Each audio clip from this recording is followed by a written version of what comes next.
Ricky, we got so much to talk about today, and it's not like any special day or anything like that. It's just a lot has happened within like the last 2 weeks since our last episode here in the sports card hobby. But first, let's get the pleasantries out of the way. How are you doing this fine morning? I know you said you were feeling a little sniffly. Yeah, feeling a little under the weather, but I'm still riding the Celtics championship high. My boy finally getting called up to MLB high, so we're good. Yes, We're lit. sir. Yes, sir. Hold on. Shout out Celtics Parade real quick. Yes, sir. Check that out. All right. Let's enjoy the moment. Let's get back to business, talk sports cards. So, Ricky, where do you want to start? Because we maybe have over half a dozen topics to talk about. Dealer's choice. Please pick. Well, with a even bigger card show coming up than the Dallas show, I feel like we should talk about these stolen cards real quick. Yeah. So this is a ordeal. big story. This is a really big story. Hold on. I got a link of it that I need to show everybody. We're not going to go over the article. I just want to kind of show people the pictures of it. But while I pull that up, Ricky, can you just kind of briefly just describe what is kind of transpiring right now in the hobby? Yeah, so this guy got over $2 million worth of vintage cards stolen by three dudes who pulled off the distraction method. So a couple people were distracting him and the workers while this guy snuck under their table and stole their case. Isn't that just like wild that like people would do such a thing? Now, listen, we're nice people, and I'm going to like to think that nice people listen to this. And it's just like hearing a story like this. And what I have on the screen right now is a picture of some of the cards. Now, the cards you're seeing are insane cards.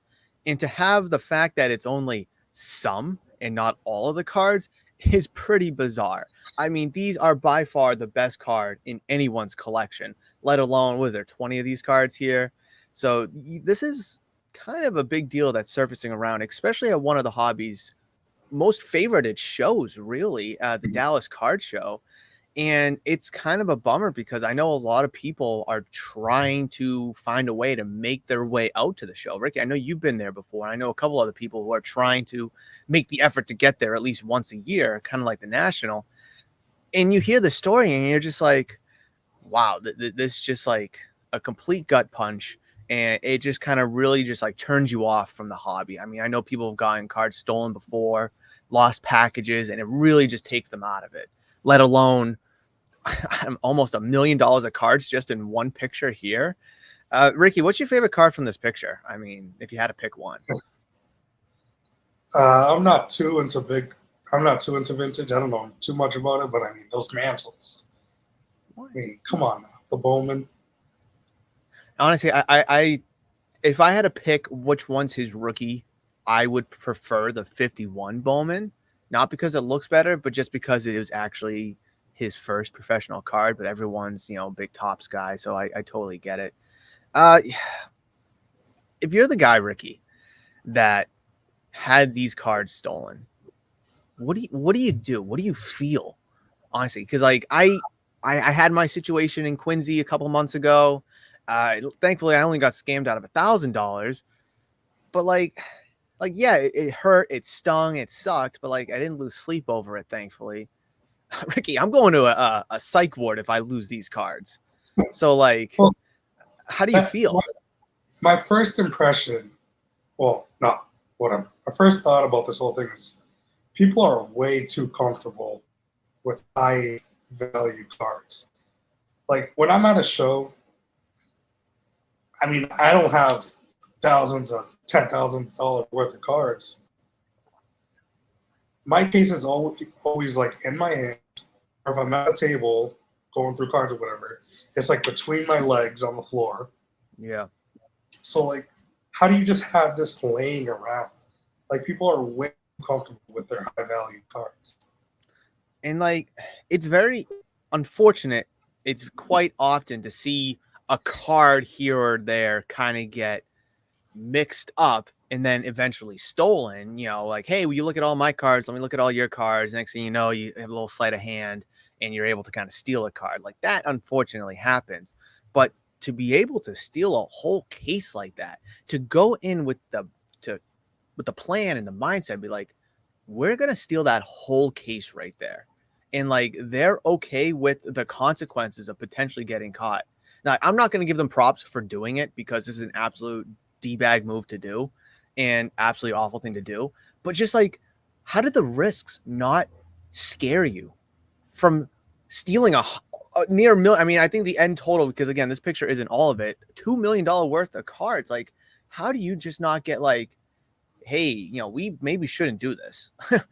I just don't know how like the people just don't think like not to do this. And if I'm the guy who lost all these got all these cards stolen, I mean, I'm going above and beyond to try to get those cards back. And from what I know, he's doing everything that he possibly can. I'm gonna pull up another thing here. 2 seconds. Boom. So here's a screenshot from the Sports Card Scammer group on Facebook. A lot of people may be in. If you do a lot of online deals, Instagram, Facebook, whatever, definitely get into this group just so you can cross-reference who you're working with. And there's a $70,000 reward for anyone that knows this guy, can help catch him. And you can see this guy's the guy who stole $2 million worth of cards at the Dallas show.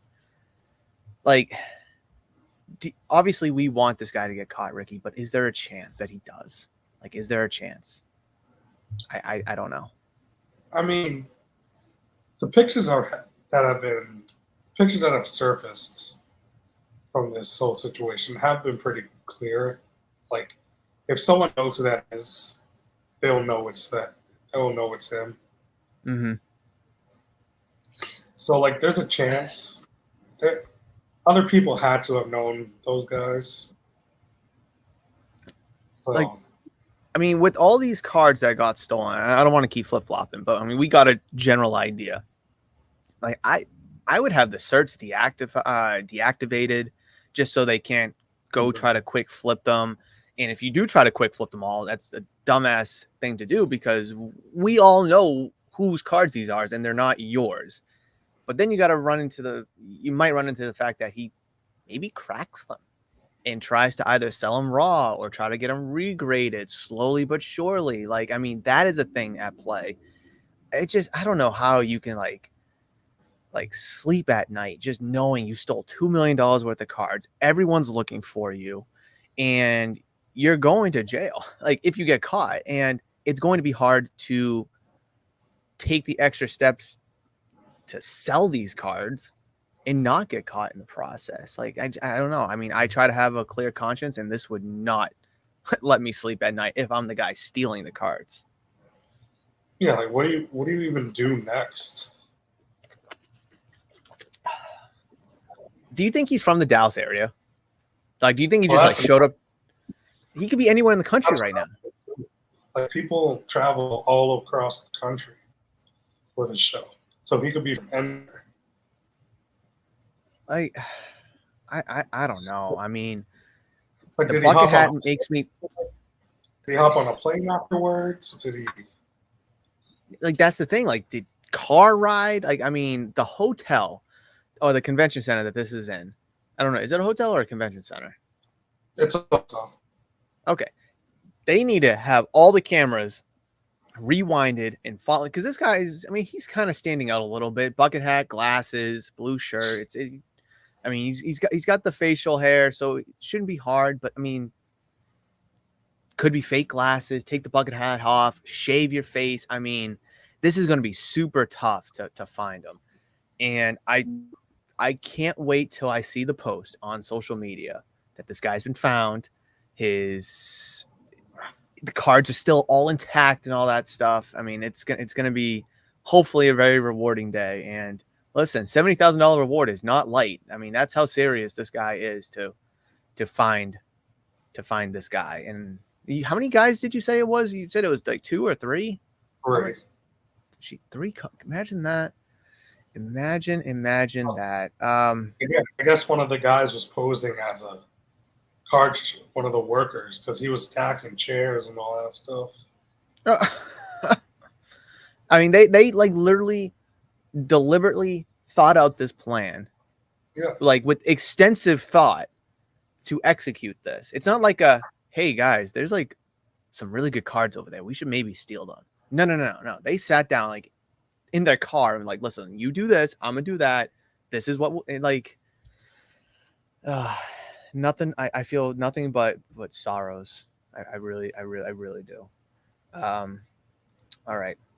Okay. That was kind of an upsetting topic to talk about, especially to start about. So let's just dive into something that's really good. Ricky, you've been constantly telling people to buy James Wood. Let's dive into something really good, and that is the arrival to the major league level of James Wood, who, listen, he's a prospect. He's gonna look good. He's gonna hit his first home run, his first hit. He's gonna have an 0 for 4 game. He's gonna look bad at times, but he's here, and I think he's I think he's ready. I think he's ready. I think the Nationals did a good job with him. Yeah, I mean, it's kind of a rewarding feeling knowing that I've been in the sky for a couple of years now, and that it's finally coming to life. Like you said, he looks good. He got to hit his first at bat. He already hit his first home run. He got his stolen base. He's just checking the boxes off.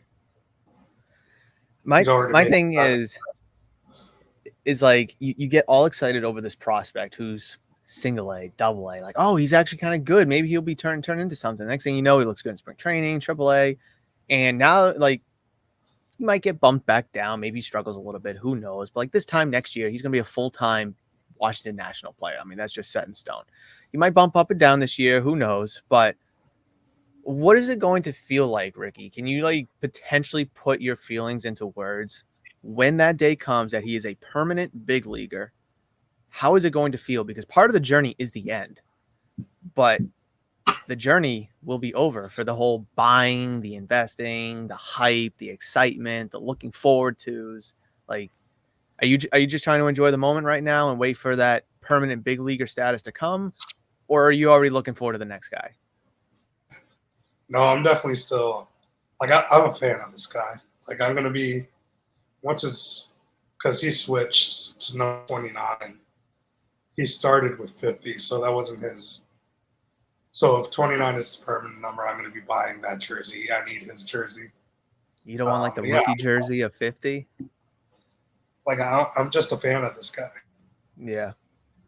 And it helps that the Nationals are my second favorite team. So how it's funny to think how good the Padres would have been if they didn't trade him. Like if James Wood didn't have to be in that Juan Soto trade. So let's just say Juan Soto is still on the Yankees and all that stuff, but they were able to keep James Wood, the Padres. I mean, with how great Jackson Merrill is playing, and the Padres, I mean, for all the injuries that they have, they're sustaining and they're okay, especially losing Blake Snell, with losing Juan Soto, Josh Hader. I mean, it seems like they were going to be like a 82 win team, but I mean, who knows? But like, oh man, they really could have used his bat in the lineup, at least the potential future bat of James Wood in that lineup. Would you rather him be on the Padres or on the Nationals? I know you're a Nationals fan, but homegrown kid with the Padres, all that stuff. Is that anything? Does that mean anything? Oh yeah, I'd much rather him be on the Nationals. The Nationals are going to be. They have a very bright future ahead of them. They do. They really do. They really do. So, well, congratulations, Ricky. I know you've been very excited about this guy.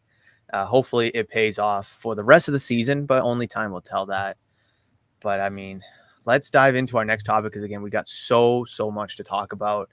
I kind of want to jump into this Michael Jordan thing because I think this is absolutely bizarre, Ricky, and I'm gonna pull up the picture real quick. Give me a moment. Is this it? This is it. So this is a wonderful. Oh, okay. This is I'm going to assume from a post, and it says exclusive. And Ricky, you sent me this, so I'm just kind of taking the work that you kind of did here, and I'm just going to read it for people. We've received photos of what are arguably the best basketball cards in history. Now, before we read any further, just kind of think about what the best basketball card in history would be for you, whatever that is. After 38 years of there being 0 dual PSA 10 Michael Jordan 86 Fleer signed rookie cards in existence, there are now 6. Imagine that, 0 to 6, crazy jump. And these are immediately among the best cards in existence, period. The collector who pulled off this incredible move purchased multiple unsigned PSA 10 rookies.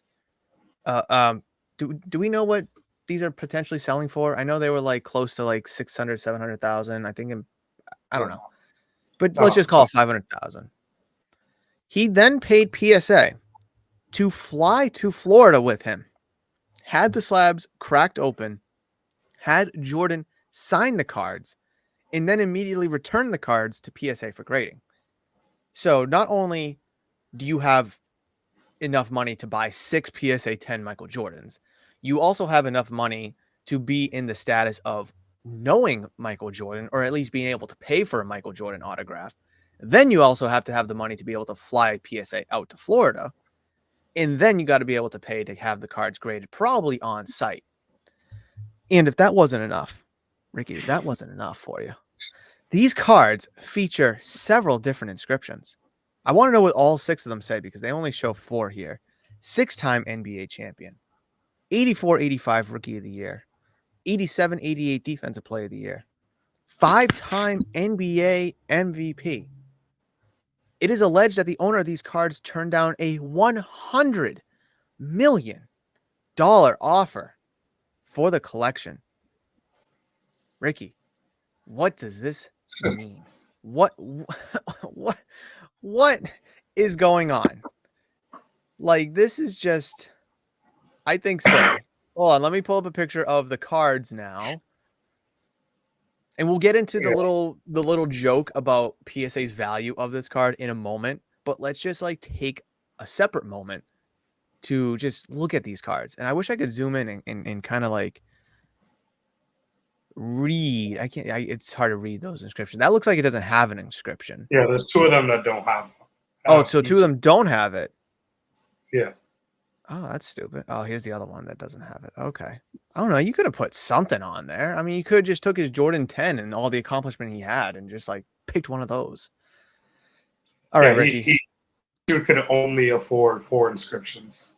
Really, at this point, like, come on. Like, I mean, you couldn't. I mean, one without an inscription is kind of cool. I get that, but like, you could have picked anything. I mean, what was he? 2007 and Hall of Famer. Could put that on there. Class of 07 Hall of Fame. Anything. Ricky, talk to me about this. I mean, I'm at a loss of words. I read the script from the script writers, but now I'm looking at these cards and I kind of want to vomit in my mouth a little bit. Like, I think that's just incredible because Michael Jordan doesn't really, not that he doesn't really, he just doesn't sign. So for this guy to be able to do all this, he had to have paid a pretty penny for all this. And the fact that there weren't any 10-10s before is pretty insane. Like, I think that's crazier than him getting 6. Like, how have there not been any yet? Like that, like my thing is like, how do you like sit down and be like, you know what? I'm gonna buy 6 of those cards, pay $3 million for 6 of them, give or take. I'm going to go meet Michael Jordan wherever, have him sign these. I'm gonna fly PSA out to not only grade them, but before they grade them, I'm gonna need them to crack them. And it's funny because not any card, I know we joked about this, not any card in this cracking got damaged. So it's not like one went from a 10 to a 9 or anything like that, but God forbid PSA cracked their own cards and didn't 10 them again.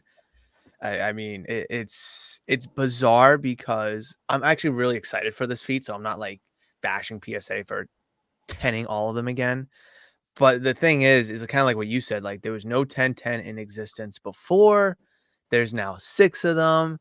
It's not suspicious in any ways because the story looks like it checks out to be like legitimate, of course. But Ricky, you're faced with $100 million check, $100 million in duffel bags, and you say no to it. Clearly, it's not about the money for this guy. It's obviously not. But like, what do you do with these? What do you do with these cards? Like, do you wait 10 years and sell them? If he's saying no to that, I'm wondering how he values his collection at. Oh, we want to talk about values? I'll happily talk about values with you. So, people know how you can go to psas.com and you can type and you can look at Joe Burrow 2020 Prism rookie card, and it'll show up with the population report. It'll show up with, the grade, obviously, if there's any higher, and their PSA estimate. I love this PSA estimate. And a lot of people go by this, funny enough. It's like PSA's version of eBay comps. So I don't know how they pull these numbers. I don't know where their research and development team takes these numbers from. So again, if a PSA 10 Michael Jordan goes for, again, anywhere from $300,000 to $700,000, $100,000, excuse me, and this dude turned down $100 million for these 6 cards, you would have to think that the card should be worth more than $196,000, Ricky. Like, I mean, that's what PSA is estimating this. And the crazy thing is, they're the ones that originally graded the card. They're the ones that cracked the card. They're the ones that authenticated the Jordan signature. They're the ones that regraded it at 10. They're the ones that got flown out to begin with.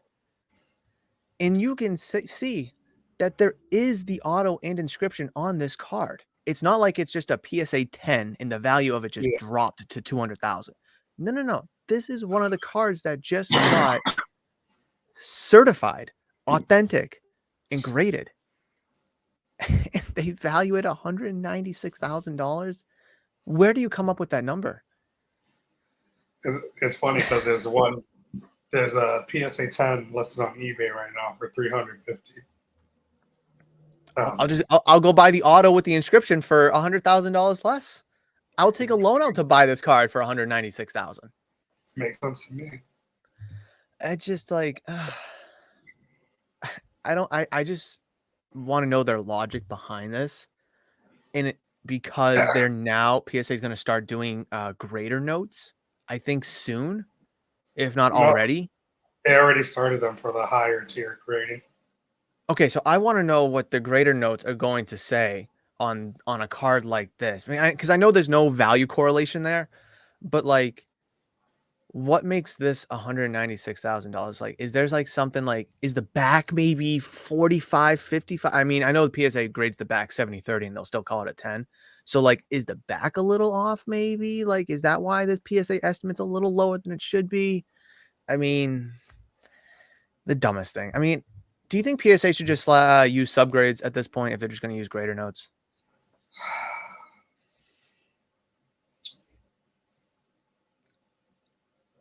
I mean, it would be nice to have subgrades, but it's like they don't have to. People are still going to use them. So why take the extra? But why add grader notes? I mean, that's essentially what they are. They're just subgrades, but in words, pretty much. And you just got to decipher the words to kind of come up with, the subgrades yourself. But, I mean, God. I don't know. This is like the whole Apple versus Android thing, where the more popular thing is stealing from the less popular thing. Something they've been doing for years. Like, I'm not the biggest SGC guy, but I've always said that if they were ever able to do subgrades, I really do think I always said that I think they would blow PSA out of the water, but I don't think that's possible anymore. But I do think that would put them in serious contention to be the 1B to PSA being the 1A, if that makes sense. So actually, real quick. You digging something out? What are you digging out? Yeah, I'm trying to find something. But everyone says SGC grades harder than PSA and all that stuff, right? Yeah. So we got. I can't see that. You're gonna have to turn the background off. Hold on. We need this information. We need this piece of evidence. So this got a 9.5 with a 10 auto. Hold on. I'm gonna. Okay. Yeah. This guy right here. Yep. 5 with the 10 on it. Is that But the one this that you is sent out crazy. to PSA? Yeah, this was the 99 PSA. Oh. So again, I mean, subgrades would kind of be like, hey, why is this a whatever? Then so does we'll that mean have an understanding. so that mean if I send it back to PSA, would I get it? That's so funny. If you sent just that card in just like that as a crossover, I mean, again, this is where I harp on this every single episode. I feel like the lack of consistency in this hobby, it's bizarre. Can you show me the auto again? Because I pretty sure I was like, why is the auto a 9? So this top line right here. This top line right here, where the J is. Oh, I see it. It's a little. It's fading. That could just been like the start of the Sharpie or that's so stupid. But they graded a 10 though, the auto. Yes, they get auto 10. Is that on card? Yes. So I mean, if that was a sticker, I would understand. But being on card, it's like, I don't know. That's. But I mean, you're right. I mean, if you just resubmit that card to PSA, it should get a 10 on the auto. And that kind of, I mean, I know now I'm going into a whole different conversation, which we don't have to, but I just want to mention it, is these grading companies, and you could pick all of them. It is not just a PSA thing. It just depends on who the grader is that day. It really does. Someone from SGC looked at that little thin streak and they were like, that's not that bad. It's the start of the Sharpie or whatever. The PSA looked at it, I was like, oh, this is clearly like a not a perfect auto. So like we're going to grade it as such. And yeah, listen, if there was consistency and SGC did the same thing and called it a 9, fine. Unfortunately, that's just what the case is. It's a 9 auto. But because whoever graded the card at SGC was like, oh, this isn't that bad. This looks good to me. It's a 10.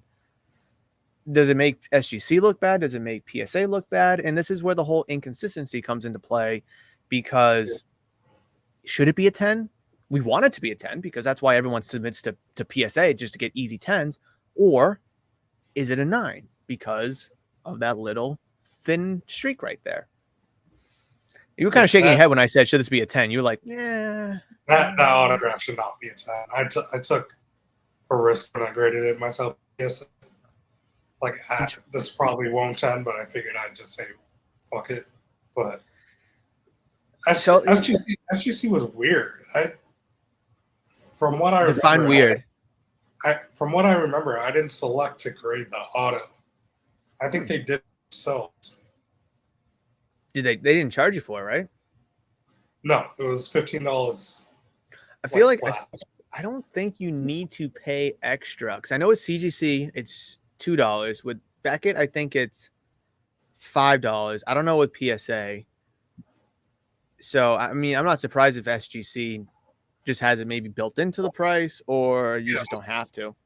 I think it's more so weird that I just didn't select to grade the auto and they just graded it. What if the auto was kind of like shit and you knew that it was like worse than it is? Like it was like a 7, and you just wanted the card graded. If the auto grade came back a 9, I would have been pissed. And again, especially since I didn't select to grade the auto. Did you put like, hey, this is a James Wood refractor auto out of, I think 99, I think it is. Like, did you like, was it like typed in like that? Yeah. I wonder, maybe because it was like auto on the submission form, they're like, oh, we'll just. Yeah, like they probably did it automatically. But does SGC, I mean, I don't grade with them, but like, does SGC have, and like, I'm trying to think of slabs I've seen from SGC where there's an auto, but it's not graded. Like with PSA and Beckett, you can choose for the auto to get graded or not. Yeah. But like, does SGC have cards out there that are signed but not graded? Obviously, you know, we're not gonna be able to find this right now, but like, they probably have an option where, like, if it's not a 10, don't put it on the label or whatever. Weird. But, very weird. Yeah. I thought it was pretty weird that they graded the auto. I mean, yeah, like you said, if that came back a 9, I would be very, very upset. Very upset. Yeah, I would have been so pissed. All right. I have to move this over here. So I want to dive into our next topic, which is this wonderful exchange program. We got to call it. We can't call it a redemption program. Whoa! Can't call it a redemption program, but it's an exchange program. Topps, the new program for open redemptions. So this was, I believe, yesterday. Yeah, one day ago. Topps is launching a brand new initiative at the 2024 National. So we have a little bit of national news 2 weeks out. I still don't know what Beckett and PSA's pricing is going to be at the show, but I do know CGC. Oh, Do you know? Did they? I saw PSAs. Let me keep talking. Hold up. This program allows collectors with redemptions that have been open for 100+ days. So that is just over 3 months. So 3 in like a week or two. To exchange them for a new sealed product, Topps Exchange boxes. These boxes contain one autograph card, each a card from a previous product where the redemptions have expired, but not all the cards were redeemed. Card values range from $50 to $7,500 plus. Now, I kind of have a small problem with that. When you find the PSA pricing, let me know. But let me just show some pictures of what these cards will look like. So nice Shohei, Topps Chrome Auto, Bryce Harper. It looks like it's all on cards. So here's Han Solo. I don't know how this would work. If I have a outstanding baseball redemptions, are they going to hand me baseball, or is it just Topps in general? It doesn't matter what it is. You're just going to get what we get from a Topps product. Here's a nice Derek Jeter 1/1 from Museum Collection. Jude Bellingham, RPA out of 25, and that's all the examples. My gripe with this, though, Ricky, is a card from a previous product where the redemptions have expired. Now, didn't Topps not that long ago come out with a thing saying we're going to extend the redemption window by 10 years or whatever it was, or until 2030, whatever year it was? So, like, okay, if that's the case, then. And I think they did it for like they backdated it for the last 3 years of redemption. So if you had a 2021 redemption and it is now expired, well, the window has now reopened again until 2030, whatever the hell.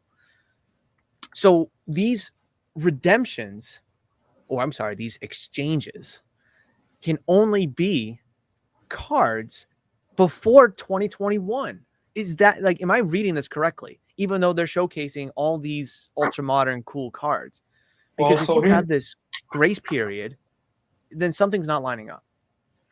So I don't know too much about that other card, but like that Otani in the picture, that's from 2018. That Juan Soto in the picture, that's from 2018. Oh, let me go back. That Bryce Harper's probably his early years.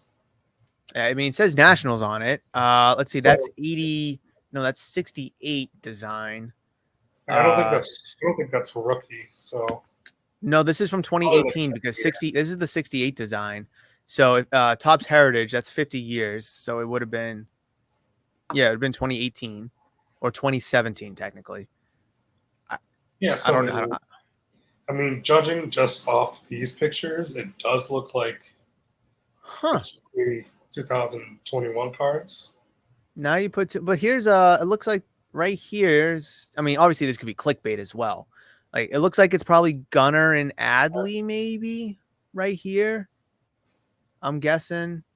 I don't know anything about UFC, so sorry there. I don't know. It seems a little clickbaity. Like I like the idea. I do. It's basically the white box program from Panini. I like the idea, but it's funny because the range is between $50,000 and $750,000. Now, Panini redemptions can last 2 months, 6 months, a year, 2 years, and sometimes you're gonna want that Jamar Chase autograph. You're just gonna want it because you don't want a chance to white boxing. Next thing you know, you have a bum. But I think $50,000 to $7,500 is a pretty wide area to kind of roam. And I know they're kind of covering the bases because the market changes and all that stuff, and they don't want to guarantee anything. Do you like the idea, Ricky, or not?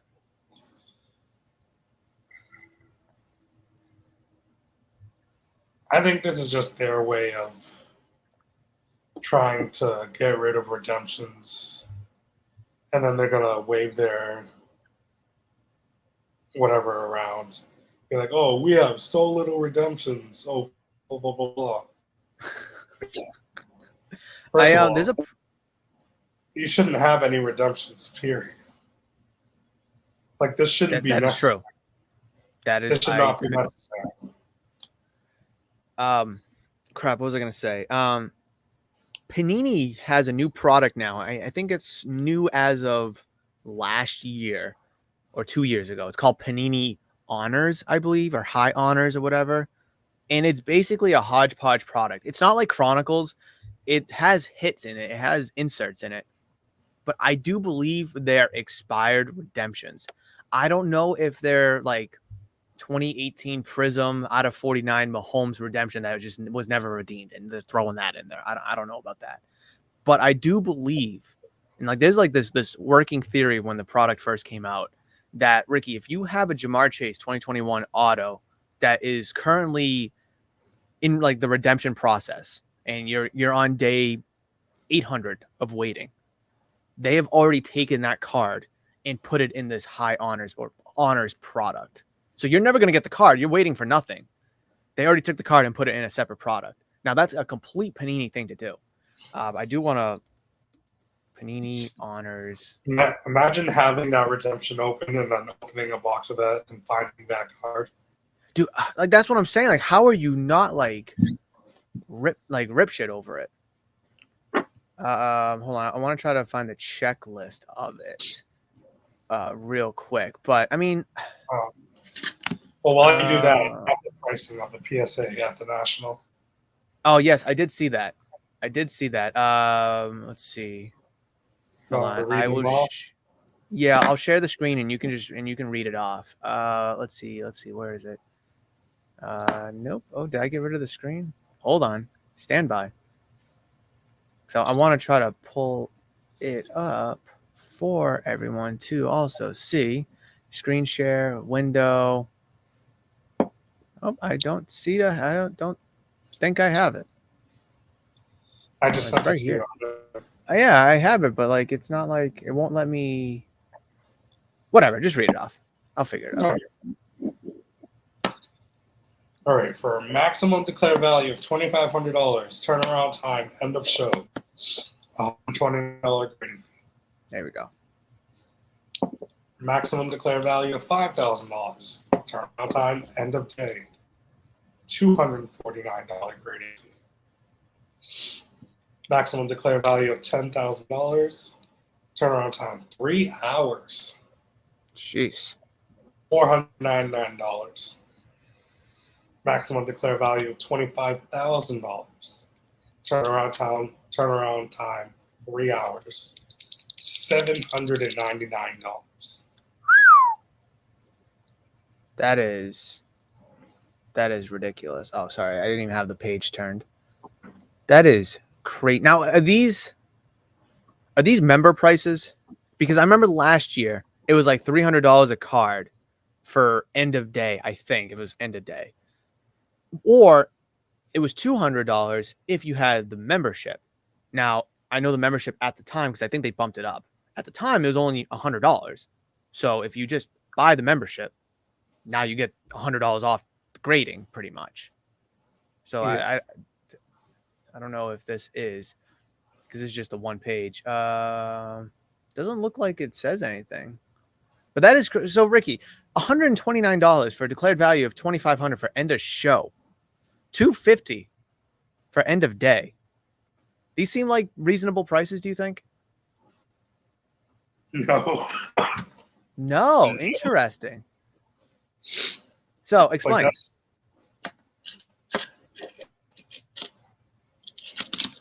Like if you're submitting for end of show, why not just submit? Like, no, that is not working. Yeah, my thing with this is like I'm gonna put it back over here. So that is just too complicated. Like I think it's better than before. Does that make it better? I'm just trying to like enlarge it a little bit, whatever. Like I think it's definitely better than last year's because like I said, I remember it being $300 last year.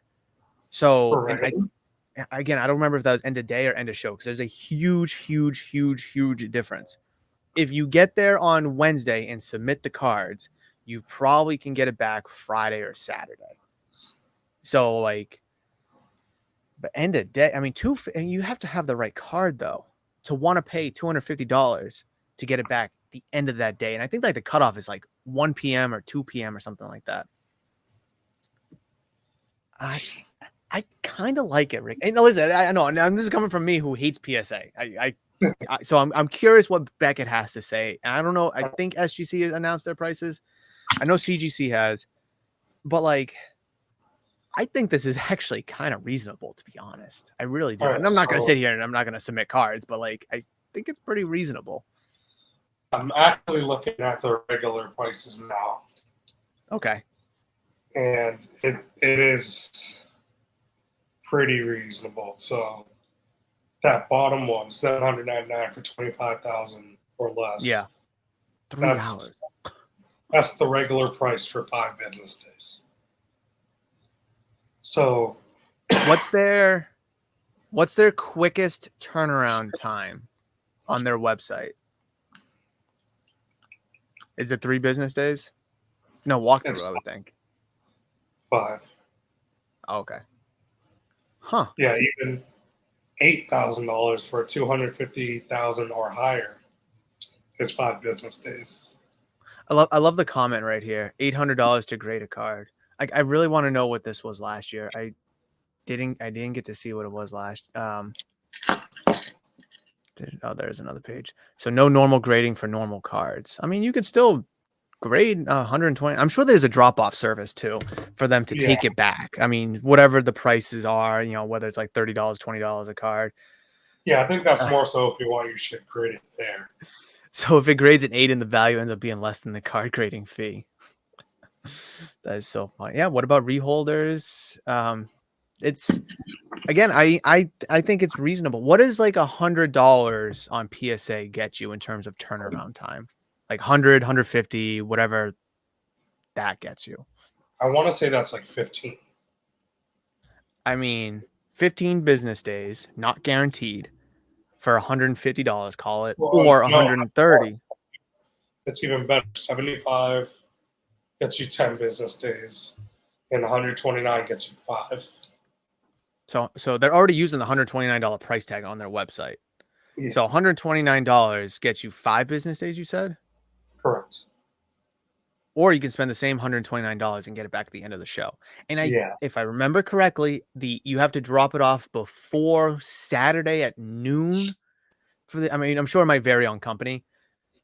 Saturday at noon to get it back before the end of the show on Sunday. Now I'm not going to be there on Sunday. I remember last.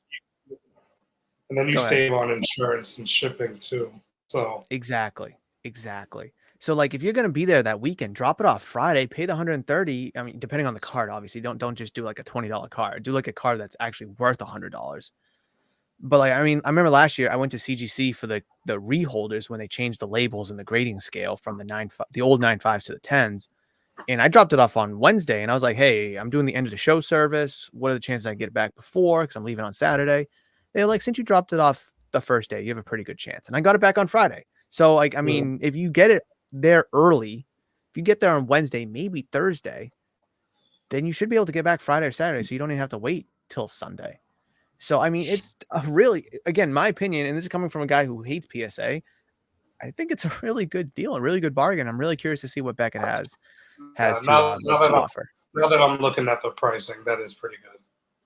So, but I want to know though, like being a member, because Ricky, you're a member. Do you get any extra discount, speeded turnaround time, or is this the members price? It doesn't say members price or anything like that, so I'm gonna guess no. But like they should reward the members with something. You would like to think. I'm trying to see if I find anything on their website about it, but yeah, I'm just gonna assume that's a flat rate. Oh God! All right. So we've talked about PSA. We've talked about $2 million cards being stolen. We talked about Jordans. We talked about James Wood. All right, we have another topic to dive into, and I want to share my screen yet again. Hold on. Uno momento. Here we go. And this is the ever so coveted Victor Wembanyama 1/1 first pitch auto. Is it on card? I can't tell. Sticker auto. Sticker auto. It's not even on card. Does that make it better? Not really.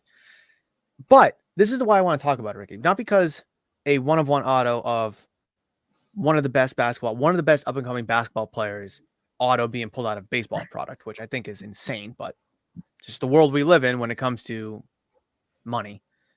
It came from a local card shop. That's the big thing here. Now, this isn't the Wemby Stroud 1/1 that we know that Backyard or Layton's going to pull probably in like a week or two.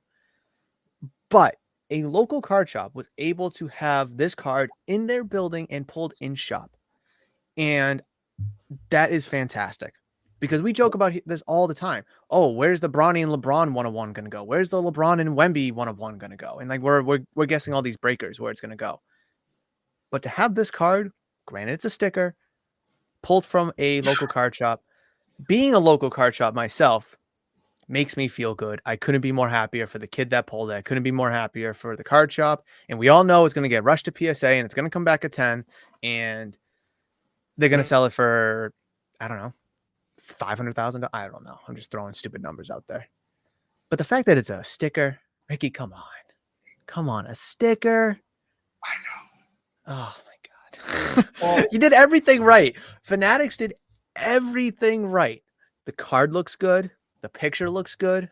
Wemby's autograph even looks good. The design looks good. It's a 1/1. You put it in a local card shop. A kid pulled it, which is out of their control, but a kid pulled it.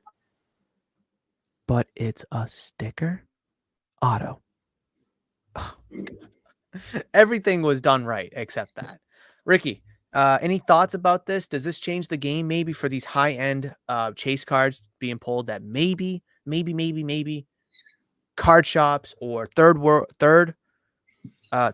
party purchasing has a chance to be rewarding? Or is this just a one-off? No, I think it's great that this is pulled from a local card shop. It's always nice to see the smaller guys win. Agreed. Yeah, I think this. I have more thoughts about this card than how it was pulled. To be honest, like I just Hit me. I'm muting the mic. Go. it's just such a stupid money grab, but this is all because once Fanatics gets the NBA license, they aren't going to be able to print Wembanyama rookie autos just because of the year that they get them. So they're just doing all this gimmicky shit now just so he can have rookie autographs. And it's like yes, but it's not even a rookie though because it's a baseball card. It's like him on a baseball card. Gotcha. It's just he has no business being in baseball. I hate that. Him, Stroud, like Travis Scott has an autograph in baseball. Like I like the creativity. I like the intuitiveness. You're trying something different. I got to give you props. You're not just giving us the same old stuff. But like I agree with you. Like this is something you save it for Gypsy Queen or Allen and Ginter, one of the kind of the weirder products. And I honestly think that this Stroud and Wemby, these autos were put in Series 2 because time and time again, everyone gets excited for Series 1, February. Baseball season's here. The Super Bowl's over. We can focus on the people that collect baseball and like baseball. We can collect the new cards, the new design, all that good stuff. Then Series 2 comes out and it's like, oh, baseball is the only thing that's on. It's like dragging. You know, you're getting excited for football season. Basketball playoffs and hockey playoffs are going or concluding. And then you get into like update series. And people are like, update series, whatever. Because they want Chrome at that point. Chrome either comes out just before or just after, depending on when they release it. So I truly believe that they pushed these cards into Series 2 to drive the sales of Series 2 products. Because if these autos weren't in, I've had so many people buy blaster boxes from me of Series 2 in chase of these kind of cards to get Wemby and Stroud autos and to get their cards and such like that. Where otherwise, if they weren't in that product, they're not looking at Series 2. They're probably still going to look at Bowman or something completely different. And to see in the caption here from Slabstocks, Series 2 hobby boxes retail for about $120 right now. Ricky, on God's green earth, I cannot remember a time, if it ever existed, that Series 2 hobby boxes, not even when Ohtani was a rookie, not even when people were going crazy over Bobby Witt, Wander Franco, Ellie De La Cruz. I mean, you name the last hottest prospect in the last 7 years. Series 2 hobby boxes were never $120. They were never, maybe on release day, $90 to $100. But that slope down in price is quick and it is sudden. You could probably buy last year's Series 2 hobby boxes for probably like $75, $80, maybe $85, like 3 weeks after release day, a month after release day. And now that we're a month after release day for Series 2, give or take a month, and they're going up in price, is outrageous. It is completely a money grab. I could not agree with you. That is my point. I completely agree with you. Again, I like the creativeness. I like the intuitiveness, and I like the change and the different that they're putting into it. But this is a 100% cash grab, Ricky. You could not be any more right. And I don't think this changes things. Going back to my original question, I still think breakers are going to get all the hot cards. I really do. Until I'm proven wrong. Until I see another card shop pull the CJ Stroud 1/1, or until I see them pull the Bronny and LeBron 1/1 from Topps Chrome Basketball down the road. When I see a local card shop pull that. Until then, I'm going to unfortunately believe that this is a one-off. Wait, can you hear me right now? I can hear you now. Okay, my screen is frozen. I was gonna say your screen's frozen. Yeah, that's right. But it looks like I'm I can remove you and try to add you. Hold on. Let me see if I remove you and add you. Oh, now you're completely blank. Well, I can hear you still. That's all right. All right. But yeah, the Series 2 is usually where the chases are the short prints in Series 2. Yes. But is yeah, the Jackson Holiday, Bill Ripken card really worth $120 hobby box right now? No. People are buying it because of this cash grab insert. The Wembys, the Stroud autos, the dual autos of them too, for that matter. No, yeah, 100%. Like, yeah, it's great, whatever. But at the same time, it's like, leave baseball for baseball fans. Go ahead. It's like the hype beasts and all that stuff, the flippers, they're more into basketball and football now. So it's like, that's kind of what's driving up the prices as well. More people are buying these baseball products now or buying into breaks because of Stroud and Wemby. So that's why the prices are higher. I mean, look at football products going into 2024, like releases. You got 6 first-round quarterbacks. I mean, your chances of getting a team that has a quarterback is significantly higher than it was last year, 2 years ago. I mean, you have to look at 2021 where you had 5 first-round quarterbacks, and you could sprinkle in Kyle Trask for that matter. If you won the end of the second round, call it 6. But like 5 first-round quarterbacks within the first, 13 picks like that? I mean, it's going to be hard for people to whiff on a break, or at least have a whiff on a spot in a break when there's so many options available. And it's just, breaking's not going to slow down because of these certain chase cards that you can pull. Yeah, I mean, I don't know. Just as a guy who likes baseball, who does baseball and a lot of stuff, I kind of like it without all the hype beasts and stuff in it. But this is what grows a hobby, then that's fine. Like I could not. I don't blame you at all. I really don't, because I agree with you. Because like, save baseball for baseball. And like, yes, it's cool that Wemby threw out the first pitch. It's cool that Stroud threw out the first pitch. Maybe you want to have like a short printed run of them kind of like, like the SPs, whether they're unnumbered or maybe like the number 99, like that's totally fine. But like when you're starting to mix in autos and now you're pretty much altering the course of this product because of the autos, that's kind of where I'm drawing the line. Again, if these were unautoed and they were just like numbered to say 50, or you want to add some color and have them to 99 or whatever, that's fine. But like the autos is completely changing the game of this product. And it's a little disheartening because people are buying Series 2, not for baseball, not to pull Gunner rookies or not to pull whoever rookies. No, they're buying this to pull Wemby autos and to pull Stroud autos. And unfortunately, that's Fanatics products are the only thing you can pull those guys autos out of because of their deals. And like, I'm not blaming them for having deals with Fanatics. It's just, it sucks. I also looked up, I was just talking about how breaks, you have 6 first-round quarterbacks to pull autos out of. I do want to stand corrected on that because I typed in, is Caleb Williams a Fanatics athlete? First thing that comes up, Williams has an endorsement deal with Fanatics. Neutrogena, Beats by Dre, PlayStation, a bunch of other stuff. I tried typing in Jaden Daniels as well, but it did not come up with Jaden Daniels stuff. So Caleb Williams autos will not be in Panini products, just like Bryce Young, just like CJ Stroud and Will Levis. You're not going to pull them. So that is going to significantly impact Panini products this coming year. They should not be the outrageous price that they're going to be, in my opinion. All right, Ricky. That's so terrible. Isn't it like it's now when Caleb Williams goes to throw the first pitch out at the Bears or the White Sox game, now we're going to get inserts of him with autos in it, and people are going to be buying those and chasing those.